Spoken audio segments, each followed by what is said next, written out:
Current electricity के अपने कौन से क्वेश्चन हो गए, सॉल्व एग्जाम्पल हो गए। अब यहाँ पे ध्यान देना, पेन चलते हुए नजर आने चाहिए साथ के साथ सबके, ठीक है, टाइम पास वाला काम नहीं, पेन चलते हुए नजर आने चाहिए, इजी और डिफिकल्ट हो, बस एक बार देख लो। क्वेश्चन नंबर 3.1 बेटा कहता है the storage battery of a car has an EMF of 12 volt if the internal resistance is 0.4 ohm, what is the maximum current that can be drawn from the battery. Battery में से maximum current कितना draw किया जा सकता है। देखो जी, ये battery है, अब बैटरी का इंटरनल रेजिस्टेंस जो है वो तो उसका साथ कभी छोड़ेगा ही नहीं, इंटरनल रेजिस्टेंस तो इसका आना ही आना है। अब इसमें से मैक्सिमम करंट ड्रॉ करने का एक ही तरीका है कि आपने एक्सटर्नल लगाया ही नहीं है, बैटरी को क्या कर दिया, शॉर्ट कर दिया। जल्दी बोलो, समझे कि नहीं। करंट थ्रू द सेल किसके इक्वल होता है, इसकी EMF divided by R plus R. जल्दी बोलो ओके। अब आर जीरो कर सकते हो तुम, ई किसके इक्वल हो गया 12 वोल्ट, और आर किसके इक्वल हो गया 0.4 से कम तो रेजिस्टेंस हो ही नहीं ना सकता बेटा, इट इज 12 डिवाइडेड बाय 4, यहां से पॉइंट हटाया, कितना आ गया ये 30 एम्पियर, इससे ज्यादा नहीं आ सकता। ठीक है जी, बात खत्म करूं, ओके आगे बढ़े। क्वेश्चन नंबर 3.2 बेटा कहता है battery of EMF 10 volt and internal resistance 3 ohm. Battery की ईएमएफ कितनी है 10 वोल्ट, इंटरनल रेजिस्टेंस कितना है 3 ohm is connected to a resistor if the current in the circuit is 0.5 ampere, what is the resistance of the resistor. कुछ भी नहीं है, same question है। क्या फार्मूला लगाया हमने, I is equal to E upon R plus R बेटा, ठीक है, इससे इजी क्वेश्चन नहीं हो सकता, लेकिन एक बार देख लो कम से कम। I is equal to E upon R plus R. I कितना दे रखा है 0.5, ई की वैल्यू कितनी दे रखी है जल्दी बोलो 10, आर की वैल्यू कितनी दे रखी है जल्दी बोलो, निकालनी है, और इंटरनल रेजिस्टेंस कितना दे रखा है 3, यही है, ये इधर आ गया 0.5 आर प्लस 3 इंटू 0.5, 1.5 किसके इक्वल हो गया बेटा 10 के इक्वल हो गया, 0.5 आर किसके इक्वल हो गया 10 माइनस 1.5 कितना हो गया 8.5, तो आर किसके इक्वल हो गया 8.5 डिवाइडेड बाय 5 यानी 85 डिवाइडेड बाय 5 कितना आ जाएगा, कितना 17 ओम, इसका क्या हो गया रेजिस्टेंस। ठीक है जी, आगे भी पूछा है what is the terminal voltage of the battery when the circuit is closed. कहता है what is the terminal potential difference. Terminal potential difference किसके इक्वल होता है ई माइनस आई इंटू आर। वैसे टर्मिनल पोटेंशियल डिफरेंस सीधा तुम आई इंटू आर से भी निकाल ही सकते हो, जल्दी बोलो समझ के, क्योंकि terminal potential difference V is equal to I R ही होता है ना। तो terminal battery when the circuit is, terminal voltage of the battery when the circuit is close, तो यहाँ पे सीधा भी लगा सकते हो। आई कितना दे रखा था क्वेश्चन में 0.5 इंटू क्या हो गया 17, कितना आया आंसर चेक करना 17 इंटू 0.5 सारा का 8.5 वोल्ट। ठीक है, ईएमएफ से थोड़ी क्या आ गई, कम आ गई। जल्दी बोले बच्चों ओके। होता क्या है कि बस जो भी क्वेश्चन आए हमें नहीं पता होता इजी या डिफिकल्ट है, बस करते चले जाओ, हो गया तो इजी है, नहीं हुआ तो डिफिकल्ट है, कभी कभी इजी वाला भी नहीं होता। ठीक है जी, आगे बढ़ते हैं। अगला आ गया बेटा क्वेश्चन नंबर 3.3। अब ध्यान से सुनना, ये मेन क्वेश्चन है, मैंने बोला हुआ है तुम्हें कि भाई टेम्परेचर डिपेंडेंस ऑफ रेजिस्टेंस वाला टॉपिक एनसीईआरटी बुक में 2 पेज में दे रखा है, बस उतना ही करना है। 2 न्यूमेरिकल वहां पे क्या है सॉल्व है, मैंने यहाँ पे करवाए हैं, और मेरे ख्याल से 2 न्यूमेरिकल क्या आ जाएंगे अनसॉल्व आ जाएंगे। ठीक है, देखना जरा क्वेश्चन होता है तुम लोगों से के नहीं। तो कहता है रूम टेम्परेचर, यानी कि जब टेम्परेचर कितना था 27 डिग्री सेल्सियस, तो at room temperature the resistance of heating element is, resistance of heating element is 100 ohm. What is the temperature of the element if the resistance is found to be, temperature T2 find करना है when resistance is found to be 117 ohm, given that temperature coefficient of the material of the resistor is 1.7, alpha कितना दे रखा है 1.7 into 10⁻⁴। जल्दी बताओ भी कैसे करना चाहिए इस क्वेश्चन, बोला करो। क्या तुम्हारे पास फार्मूला है R2 is equal to R1 1 plus alpha delta T बोलिया करो, R2 की वैल्यू फाइंड करनी है कि दी हुई है, दी हुई है, इज इक्वल टू बेटा इसको खोल दे R1 plus R1 alpha delta T, तो ये 117 हो गया, माइनस R1 की वैल्यू कितनी थी 100, ये किसके इक्वल हो गया R1 की वैल्यू कितनी थी 100, अल्फा क्वेश्चन में दे रखा है कितना 1.7 इंटू 10⁻⁴, और चेंज इन टेम्परेचर ऐसे रहने दे, 117 में से 100 गए कितना हो गया 17 हो गया, इक्वल टू क्या हो गया 100 इंटू 1.7, 100 के 2 काट देते हैं, -2 बच जाएगा, ठीक है, तो इट विल बी 1.7 इंटू 10⁻², साथ में बेटा क्या आ गया डेल्टा टी आ गया जी, तो यहां से डेल्टा टी किसके इक्वल आया बेटा 17 डिवाइडेड बाय 1.7 इंटू 10⁻², यहां से हटा दे तो यहां पे क्या आ जाएगा -3 लगाना पड़ेगा, ठीक है, 70 से 17 क्या हो गया कैंसिल हो गया, तो ये कितना हो गया 1000, ठीक है जी। अब T1 किसमें, ठीक है, डेल्टा टी कितना आ गया 1000 आ गया, ठीक है जी, तो T2 minus T1 is equal to क्या आ गया बेटा 1000 आ गया, T1 कितना था 27, तो T2 कितना आ गया बेटा 1027, अगर T1 डिग्री सेल्सियस में था तो ये भी किस में आएगा डिग्री सेल्सियस में, आंसर चेक कर सकते हो, यही है। मुझे ये बताओ क्वेश्चन कोई इतना मुश्किल भी नहीं है, बट मौके की बात है, एग्जाम में पता लगना चाहिए था कि ऐसे करना है, ठीक है जी।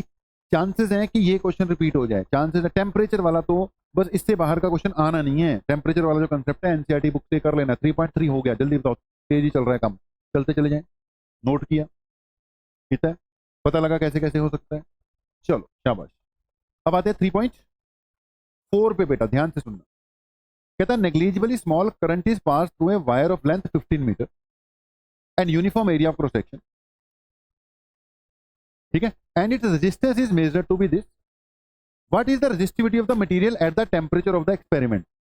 अब इसमें तो क्या कराएं, रेजिस्टिविटी क्या हो जाएगी आर ए बाय, यही होती है, क्योंकि आर किसके इक्वल होता है बेटा, it is rho L by A, तो रेजिस्टिविटी किसकी इक्वल होगी R A divided by L, तो negligible small current is pass through wire, length कितनी है उसकी 15 metre, uniform area cross section है, लेंथ भी दे रखा है, एरिया भी दे रखा है, एंड रेजिस्टेंस भी दे रखा है। बताओ इसमें तो मुझे कुछ नहीं कराना चाहिए, छोड़ दो क्वेश्चन, ठीक है, कंसंट्रेशन के साथ बस क्या पुट कर देना, वैल्यूज पुट कर देना बेटा, इसमें कुछ नहीं था। अब आते हैं किस पे, क्वेश्चन नंबर 3.5 पे बेटा, ठीक है, नेक्स्ट इज क्वेश्चन नंबर 3.5, कहता है silver wire has a resistance of 2.1 ohm और टेम्परेचर कितना 27.5 degree Celsius and a resistance of 2.7 ohm at 100 degree Celsius, determine coefficient of resistivity of silver, temperature coefficient निकालना है, अल्फा किसके equal होता है जल्दी बताओ भाई, change in resistance per unit, initial resistance per unit change in temperature, यानी कि R2 माइनस R1 के नीचे R1 के नीचे साथ चेंज इन टेम्परेचर, यानी T2 माइनस T1, जल्दी बताओ मुझे ये कराना चाहिए कि हो गया, बोला करो, हो ही जाएगा, सब कुछ तो दे रखा है बेटा, R2 की वैल्यू कितनी दे रखी है, इट इज 2.7, R1 की वैल्यू कितनी दे रखी है 2.1 बेटा, R1 की वैल्यू कितनी दे रखी है 2.1, तो T2 माइनस T1 100 माइनस 27.5 कितना आ जाएगा भी, 100 माइनस 27.5 72.5, जल्दी बताएं, सॉल्व किया जा सकता है, छोड़ दें, जल्दी जल्दी हो गए, चल कितने क्वेश्चन करा दिए मैंने 3.5, 5 क्वेश्चन तो निपट ही गए, सॉल्व एग्जाम्पल 5 क्वेश्चन करने में 1 घंटा लगा था, सॉल्व वाले जब हमने किए थे, ये 5 क्वेश्चन करने में 15 मिनट लगे। अब इसमें थे ऐसे क्वेश्चन, 3.5 के बाद आ गया 3.6, देखते हैं जी ये क्या कहना चाहता है, ध्यान से सुनो, heating element using nichrome connected to 230 volt supply draws initial current of 3.2 ampere, पहले कितना करंट चल रहा है इसमें 3.2 which settles after few seconds to a steady state of 2.8 ampere. कुछ देर बाद इतना सेट हो गया। What is the steady temperature of the heating element if room temperature is this, temperature coefficient of resistance average over the range of temperature is this. जल्दी बताओ क्या ये क्वेश्चन हो सकता है, जल्दी बोलो। किस कंसेप्ट पे बेस्ड है ये? अगेन सेम ही चीज कहता है heating element using nichrome connected to 230 volt supply draws the initial current. क्या resistance is equal to voltage upon current होता है, जल्दी बोलो। पहले रेजिस्टेंस वोल्टेज कितनी है 230 और करंट कितने 3.2 एम्पियर। तो क्या ये R1 की वैल्यू दे रहा है, बोला करो। दे दिया। कहता है करंट पास करवाया, उससे मटेरियल क्या हो जाएगा आपका, हीटअप हो जाएगा। ठीक है, हीटअप होने के बाद मटेरियल मान लो क्या हो गया, हीटअप हो गया। हीटअप होने के बाद उसका टेम्परेचर चेंज हो जाएगा। ठीक है, सॉरी, टेम्परेचर चेंज होने के कारण उसका रेजिस्टेंस चेंज हो जाएगा।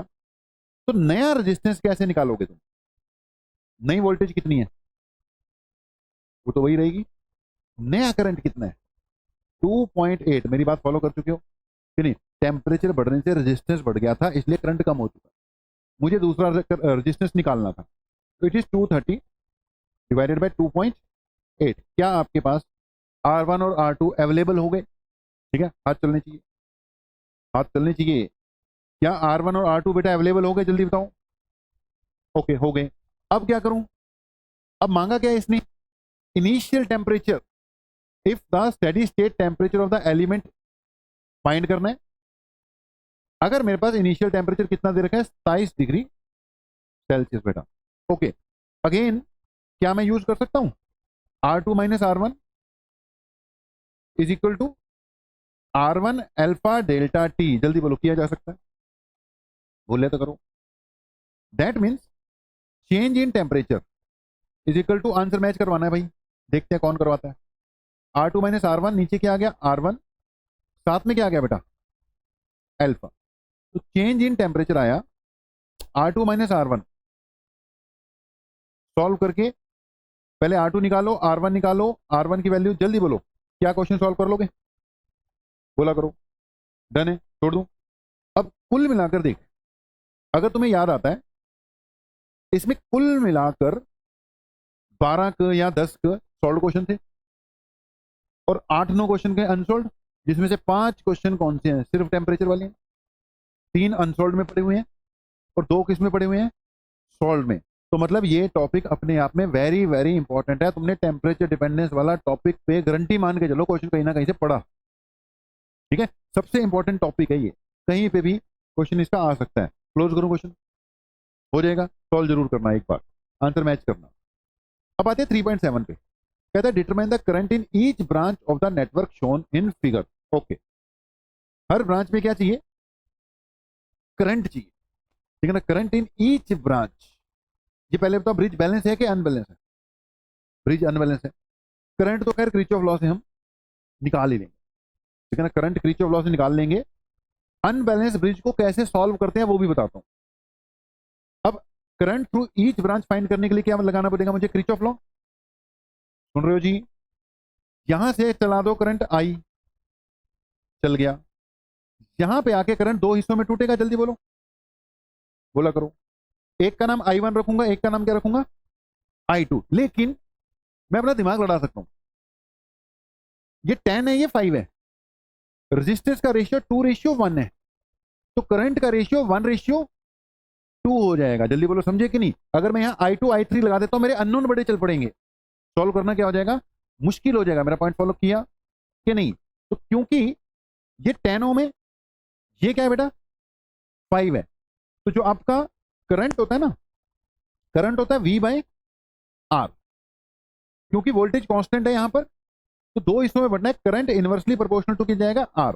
मेरी बात फॉलो कर रहे हो कि नहीं? क्योंकि रेजिस्टेंस 10 है, 2:1 बन रहा है, तो करंट का रेशियो क्या बनेगा 1:2 बनेगा।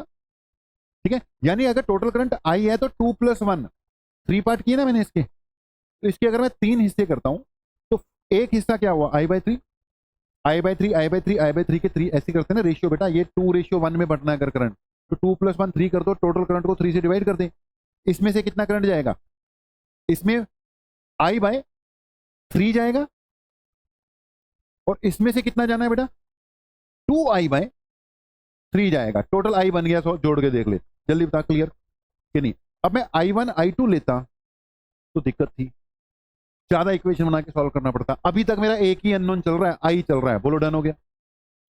यहां पर जाकर करंट फिर दो पार्ट में बढ़ रहा है, लेकिन फिर मैं लॉजिक लगा दूंगा, दोनों 5-5 हैं, इक्वल पार्ट में बढ़े। I बाय 3 पहले आ रहा था, यहां पे कितना जाएगा, I बाय 6, इसका भी कितना हो जाएगा, I बाय 6 हो जाएगा। जल्दी बोलो डन कि नहीं। यहां से कितना आया, 2I बाय 3, ऊपर से कितना आया, I बाय 6, तो इस पार्ट में कितना जाएगा, इस पार्ट में जल्दी बताओ कितना जाएगा, यहां से कितना, जोड़ दे भाई, 2I बाय 6 बेटा, 2I बाय 3 इधर से आया, दिस वन, ऊपर से कितना आ गया, I बाय 6, I तो चल मैंने बाहर रख लिया, इसका एलसीएम कितना आ गया, 6 आ गया, यहां पे कितना आ गया, 4 + 1, 5 बाय 6 आ गया। That means this comes out to be 5 by 6I। ठीक है, ये दोनों जुड़ गए, 5 by 6 plus I by 6, I बन गया कि नहीं, चेक करो, 5 बाय 6 प्लस 1 बाय 6, 1 बन जाएगा, मतलब बाहर कितना निकला, I निकला ना, मतलब ये हमारे लिए इजी हो गया मामला। ठीक है, कहां मैं I1 I2 I3 लेके कई इक्वेशन बना के सॉल्व करता, अब यहां कोई एक इक्वेशन बना के किरचॉफ लॉ लगा के बात खत्म करूंगा। जल्दी तो मेरा पॉइंट फॉलो करिए कि नहीं।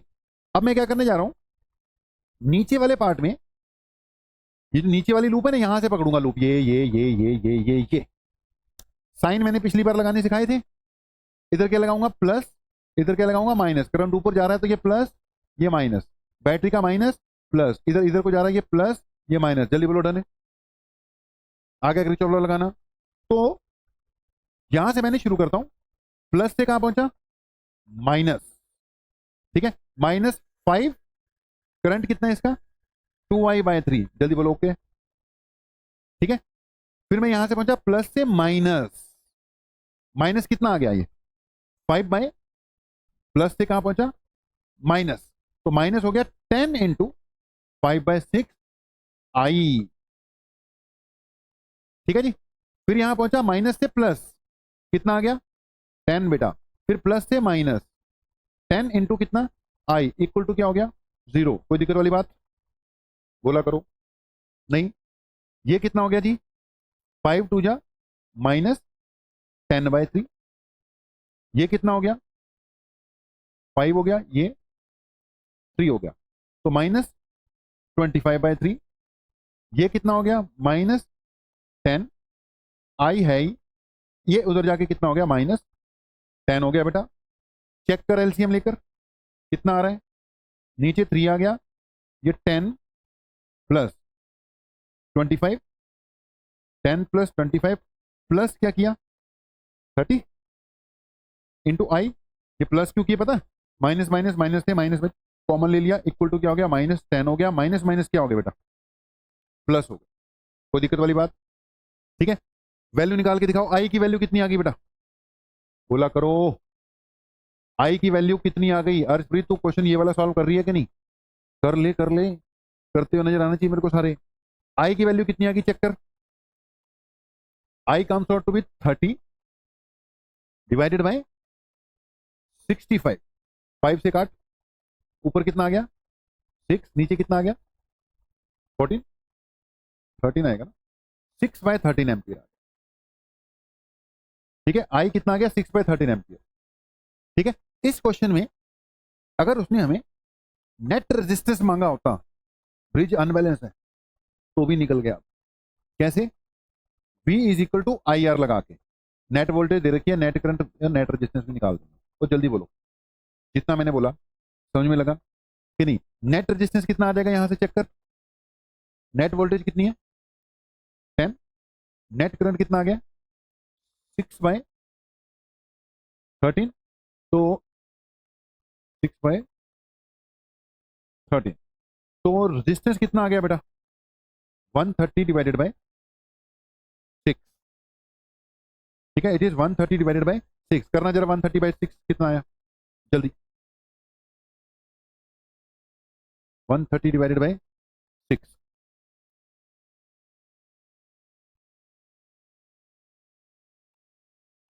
21.6, इट इज 21.6। अब ध्यान से सुनना, उसने क्वेश्चन में क्या बोला है, ये तो फालतू मैंने निकाल दिया, ये तो बोला नहीं हुआ। उसने क्या बोला हुआ है, find current through each branch. Total I आया, जो भी तुम्हारा आई आया, 2/3 आई करोगे तो इस ब्रांच से आ जाएगा, जो भी आई आया उसको बाय 3 करोगे इस ब्रांच से आ गया। मतलब आई की वैल्यू पुट करते जाओ, ईच ब्रांच से करंट निकल जाएगा कि नहीं निकलेगा। ठीक है जी। तो भाई जब तुम कोई चीज ढूंढने, सोना ढूंढने जाओगे तो सोना ऐसे पड़ा हुआ थोड़ी मिलेगा कि भाई सोना पड़ा हुआ है। 4 क्वेश्चन करोगे, 5वां क्वेश्चन काम का निकलेगा ना। बोलो मेरा पॉइंट फॉलो किया कि नहीं। अब 4 क्वेश्चन हमारे इजी थे, ये वाला क्वेश्चन अगर पेपर में आ गया तो जल्दी बताओ इसमें उलझ सकते हैं कि नहीं उलझ सकते, तो इसको पहले ही करके रख लो ना, हो जाएगा। क्लियर है। अब मैंने क्या ट्रिक सिखाई है, जहां तक हो सके करंट को ज्यादा वैल्यूज ना दो, I1 I2 I3 ना दो, जहां तक हो सके। यहां तो मुझे इजी दिख गया था तो बहुत बढ़िया तरीके, नहीं तो कई बार देनी भी पड़ती है, लेकिन बहुत ज्यादा तो ना दो, हो जाएगा। अब एक पॉइंट समझाता हूं। कभी कभी उसने अनबैलेंस ब्रिज दे दिया और उसका रेजिस्टेंस फाइंड करने के लिए बोला, तो वो कैसे करना है डायरेक्ट। ठीक है, लिख ही लो। To solve a unbalance bridge, अगर अनबैलेंस ब्रिज आ जाए तो बड़ा उसको कैसे सॉल्व करना है। डायरेक्ट ही अगर कभी क्वेश्चन आ जाए अनबैलेंस ब्रिज का, तो वो भी देख ले भाई कैसे सॉल्व करें। मान लो यही वो क्वेश्चन है, एक अनबैलेंस हमारे पास क्या है, ब्रिज है बेटा। अब हम ना इसको एक याद रखना, डेल्टा टू स्टार कन्वर्जन याद रखना। ठीक है, डेल्टा टू स्टार। कभी भी अगर तुम्हें रजिस्टर्स ऐसे लगे हुए मिल जाए तो कहना ये क्या बना हुआ है जी, डेल्टा बना हुआ है। ठीक है, डेल्टा को हम इक्वलेंट स्टार रजिस्टर में क्या कर सकते हैं, कन्वर्ट कर सकते हैं बेटा। डेल्टा टू क्या करना है मैंने, स्टार कन्वर्जन करना है। तो जब मैं डेल्टा टू स्टार करूंगा तो ये ऐसे बनेगा, 1 2 3, इसका इक्वलेंट। मान ले ये वाला रजिस्टर तेरा 3 ओम है, ये 5 ओम है, 5 ओम, और ये मान ले 2 ओम है। समझ गए। ठीक है, अब जब ये वाला इक्वलेंट लिखना है ना बेटा, इन दोनों को पकड़ ले, मल्टीप्लाई कर दे, 5 3 15, और डिवाइड कर दे टोटल से, 5 3 8 और 2 10, ये बन गया तेरा 10। समझ गए। ठीक है जी। फिर तूने इन दोनों को पकड़ा, 3 2 जा 6 डिवाइडेड बाय 10, ये क्या बना, 6/10। फिर इनको पकड़ ले, ये क्या हो गया, 5 2 जा 10, 10/10, 1 आ गया। डेल्टा को स्टार बनाना आ गया, कहां पे बेटा, 5 3 जा ये वाला, हाँ 5 ये 15/10, 15/10 है ना, तो ये बना 1.5। समझ गए टोटल। ठीक है, समझ गए। एक बार चलो लिख लो, एक बार पूरा लिख लो, 5 3 जा क्या हो गया, 15/10, तो ये कितना आएगा 1.5, ये आ गया। जब ये पकड़ा ना 3 2 जा 6/10, यानी कितना आ गया, 0.6 आ गया। और ये कितना आ गया, ये वाला 5 2 जा 10, तो आंसर क्या था 10/10, यानी क्या आ गया 1 आ गया, 10/10। और जल्दी बोलो, समझे। इसका ब्रिज से कोई लेना देना नहीं है, ये तो कहीं भी आ सकता है ना, डेल्टा टू स्टार बताया अभी, इसका ब्रिज से कोई लेना नहीं है। डेल्टा टू स्टार कैसे करते हैं, आ गया। अब आ जाओ ब्रिज पे, अननोन अनबैलेंस ब्रिज आ गया। तो भाई अनबैलेंस ब्रिज है, इसका एक हिस्सा अगर तो बैलेंस हुआ फिर तो पंगा लेने नहीं ना, फिर तो ये उड़ा ही देते हैं। इसका ये वाला पार्ट तुम्हारा डेल्टा है कि नहीं, जल्दी बोलो। एक तरह का डेल्टा हो गया, समझ गए। अब इसको तुमने क्या बना देना है, स्टार बना दिया। ठीक है, इसको स्टार बना दो, तुम भी स्टार बन जाओ। पहले इन दोनों का ये वाला पार्ट लिख ले, क्या हो गया 10 5 जा 50, 50 डिवाइडेड बाय कितना आ जाएगा, इन तीनों का सम कितना आ गया, 10 20 आ गया, 50 डिवाइडेड बाई 20, जल्दी बोलो, समझिए समझिए समझिए, कितना आ गया, 50/20, 5/2 आ गया। ठीक है, फिर एक ये बनना है, ये कहां से बनेगा, इन दोनों से बनेगा, ये भी कितना आ गया, 50/20, मेरे ख्याल से ये भी सेम ही आ रहा है, जल्दी बोलो डन। और ये इन दोनों से जो बनना है ये तीसरा बन जाना है, जल्दी बोलो समझे कि नहीं, वो ऊपर चले गया, ये इधर चले गया, ये इधर आ जाएगा, डन हो गया। एक कितना आ गया, 5 5 जा 25/20, 25/20 यानी 5/4 आ गया, बोलो डन। तो इधर वाले पार्ट का ये पॉइंट ए है, देख, ठीक है, और ये एज इट इज ही रह जाएगा। अब ये 5 और ये क्या हो गया 10, ले भाई तेरा अनबैलेंस ब्रिज भी बन गया, कोई दिक्कत, जवाब दे दो, हो जाएगा। अब ध्यान से देखो, ये 2.5 है, 2.5 और 5 सीरीज में कितना आ गया ऊपर, 7.5, एक कितना हो गया 7.5 बेटा, ये कितना है 1.25, 5/4 1.25 हो गया, और 10 कितना हो गया 11.25, कितने, ये कितना आ सीखा, 5/4 1.25 बना ना, तो 10 सीरीज में तो 11.25 आएगा, 10 से 1.25, ये बन गया तेरा 11.25 बेटा, और ये कितना है तेरा 2.5, ये दोनों आपस में कैसे, पैरेलल में। ठीक है, अपना आंसर कितना आया था पीछे जब हमने पिछली बार किया था दूसरे तरीके से, तो रेजिस्टेंस कितना आया था 21.6 आया था, यहां से तो कुछ और ही आ रहा है,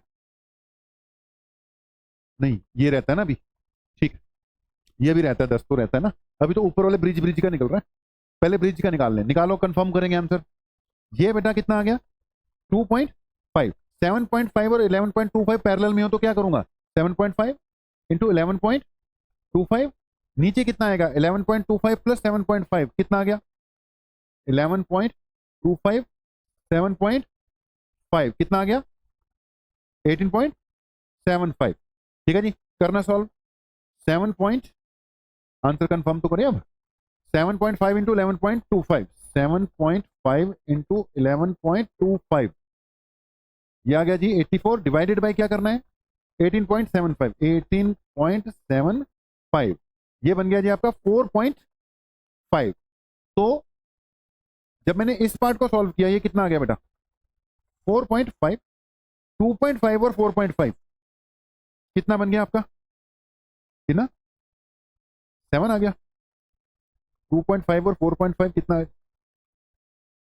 7 ओम आ गया, और नीचे क्या लगा हुआ 10 ओम, आंसर कितना आ गया, आंसर इसका कितना आ रहा है 17 ओम आ रहा है। ये वाला क्वेश्चन देख लो 3.8 3.9, दो ही क्वेश्चन है ना, क्वेश्चन कौन से पे आ गया 3.8 पे बेटा, 3.8 कहता है storage battery of EMF 8 volt and internal resistance 0.5 ohm, a storage battery of EMF 8 volt and internal resistance 0.5 ohm is being charged by a 120 volt DC supply। Battery कितने की है 8 वोल्ट, इंटरनल रेजिस्टेंस कितना 0.5 ohm, is being charge by 120 volt DC supply, voltage कितनी है जी 120 volt, using series of resistors 15 ohm, 15.5 ohm के resistor use कर दिए। What is the terminal voltage of the battery during charging using series resistor, क्या formula लगाऊं, चलो तुम बताओ, what is the terminal voltage during charging, क्या करना है, 8 वोल्ट की बैटरी है, ठीक है, इंटरनल रेजिस्टेंस इतना है, is being charge by 120 volt DC, ठीक है, ये एक्सटर्नल वाली बैटरी है, इससे इसको क्या किया हमने चार्ज करना, ठीक है। What is the terminal voltage, terminal voltage क्या होगी, ये बैटरी है एक्सटर्नल, सुन रहे हो 120 वोल्ट, ठीक है, ये बैटरी है जिसको चार्ज करना है, चार्ज करते वक्त पॉजिटिव से पॉजिटिव जोड़ देते हैं, नेगेटिव से नेगेटिव, और उल्टा करंट चलता है इसमें, सुन रहे हो। अब स्टोरेज बैटरी ऑफ 8 वोल्ट, ये कितने की है? 8 वोल्ट 120 वोल्ट की। इसका इंटरनल रेजिस्टेंस कितना है? 0.5 ohm. What is the terminal voltage of the battery during charging? What is the, इसके आगे भी कुछ है देखना। Okay, what is the purpose of series resistor in the charging circuit? इस सर्किट में हमने सीरीज में एक 15 ओम का रजिस्टर भी लगा रखा है। सबसे पहले सर्किट का क्या निकालना पड़ेगा? करंट। ठीक है, सर्किट का करंट कैसे निकलेगा? इसका इंटरनल रेजिस्टेंस तो कुछ दे नहीं रखा ना, 8 वोल्ट की बैटरी का तो इंटरनल रेजिस्टेंस कोई दे नहीं रखा। स्टोरेज ईएमएफ, हाँ इसका कितना दे रखा है? 0.5 ओम। बड़ी वाली का तो नहीं दे रखा। What is the Turner 120 volt DC supply using A series register? वो इसका इंटरनल रेजिस्टेंस का रोल प्ले कर जाएगा। ठीक है, ध्यान से सुनना बेटा, लॉजिक भी है क्वेश्चन में, सिंपल भी है। सबसे पहले सर्किट का करंट निकाल लोगे, कितना होगा करंट जल्दी बताओ? Net voltage upon net resistance. Net voltage कितनी लूं जल्दी बोलो? 128 112। उल्टी लगी हुई है बैटरीज। हाँ बड़े लॉजिक है ना क्वेश्चन में भाई, उल्टी लगी हुई है। 120 माइनस 8 करना पड़ेगा। आई किसकी इक्वल आ गया और रेजिस्टेंस कितना आएगा नीचे? 15.5 बेटा। 15.5 क्यों? ये 15 लगा रखा है, नहीं ये 15.5 था ना, ये था 15.5 प्लस 0.5, नीचे कितना आ जाएगा बेटा? 16 आएगा। जल्दी बोलो डन है। ठीक है जी, क्या प्लस? रेजिस्टेंस तो प्लस ही होना बेटा, रेजिस्टेंस तो प्लस ही होता है ना, वो नहीं माइनस होता। ये 15.5 है और ये 0.5 है, दोनों क्या होने हैं? ये तो प्लस ही होने हैं। जल्दी बोल डन है। तो ये किसकी इक्वल आ गया बेटा? 112/16। यहां से करंट निकल आएगा। अब तुमने इसके क्रॉस टर्मिनल पोटेंशियल डिफरेंस निकालना है। कौन बच्चा फार्मूला बता रहा है? टर्मिनल पोटेंशियल डिफरेंस का क्या फार्मूला लगाना है मुझे? V is equal to E minus I R के कुछ और? और E minus terminal potential difference निकालना है, इसका फार्मूला क्या लगाना है? दिमाग ठीक है तुम्हारा? E plus I R. क्यों E plus I R? During charging V is equal to E plus IR. During discharging V is equal to E minus IR. जल्दी बोलो, पॉइंट फॉलो कर रहे हो कि नहीं? ठीक है, क्वेश्चन नोट करो, काम का क्वेश्चन है ये।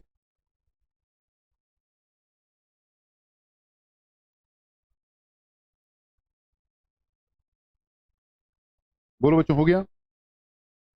आंसर निकाल लो।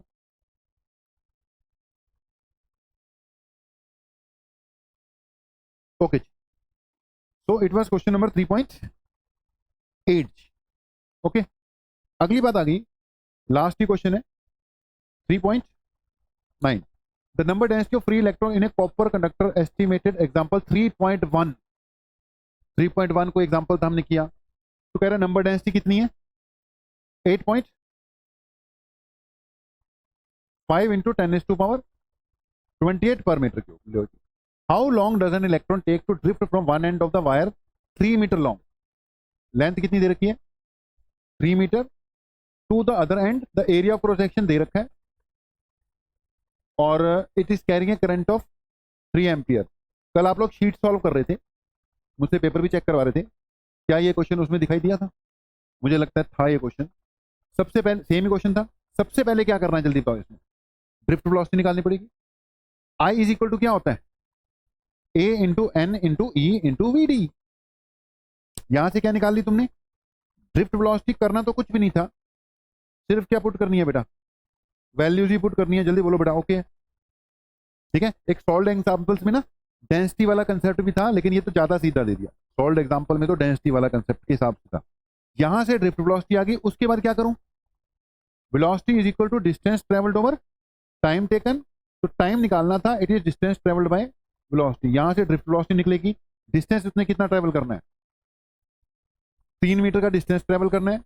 तो अगर उसने वायर में 3 मीटर का डिस्टेंस ट्रेवल करना है, ड्रिफ्ट वेलोसिटी उसकी आ चुकी है, तो यहां से आंसर। ठीक है बेटा, कुछ नहीं है, बस इतना समझो, रिपीट मारेंगे ये क्वेश्चन।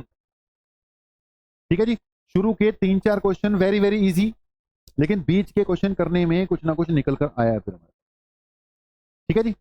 तो ये हो गए सारे के सारे एनसीईआरटी वाले करंट इलेक्ट्रिसिटी के खत्म। राइट है। अगला टारगेट अपना क्या है, कुछ ही देर बाद magnetic effect of current take up करने जा रहे हैं, 5 मिनट का ब्रेक।